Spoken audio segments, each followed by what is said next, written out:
si Brandon, asan ka?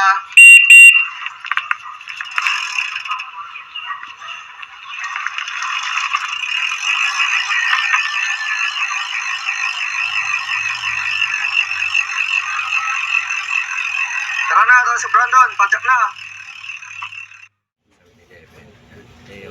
Oras ang pala sa 7-Eleven store. Sa ngayon, dito ko sa loob ng 7-Eleven dito sa Santa Maria, Bulacan. Buti may nakita akong may charging station sila dito. Kaya kailangan muna mag-charge saglit. You know? So 6% yung battery phone. Yan. Tapos kung na siya, nasa 155 kilometers. Tapos time check is nasa 10:16 AM. Yan. So bali dala-dala ko binabantay ko ngayon. Itong cellphone ko sa loob.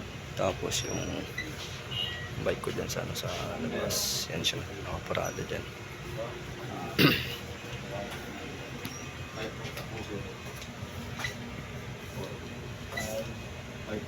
So ganito pala. So yung 5 pesos is aabot siya ng 10 minutes. So 10 minutes kami yan. So naubos ko na yung 3 minutes. Yan.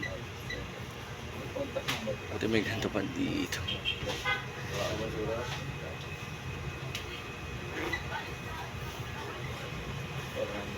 Tapos meron dito sa kwan. Yung una yung mga bagong 5 piso. Tapos dito sa yung old 5 peso coin.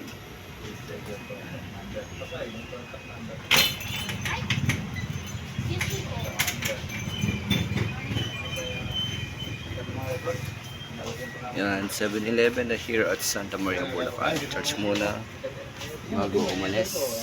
Yan.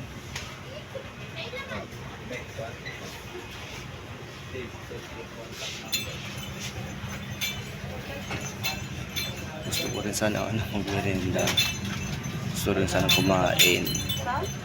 Kaso di ko alam kung makakain ako or yawan mo, hindi pa pala magsalita dito. Hindi ako pwede magsalita ng malakas. Kahit yung linis mo yung kahit yung nagal. Permission lang mga po. Kahit sa phone mo lang. So, di ko alam kung saan hanggang sa abutin yun. So, tinan nyo, meron pang 6 minutes. Yan. 6 minutes pa.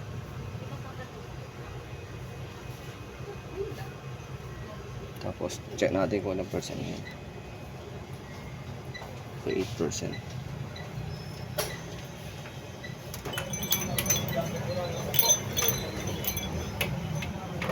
Hirap din ako kapag ibang device talaga yung ginagamit sa ako.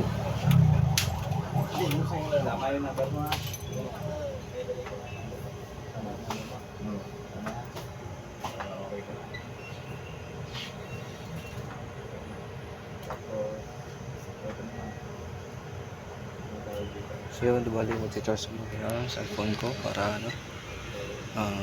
makaka-uwi-uwi dito.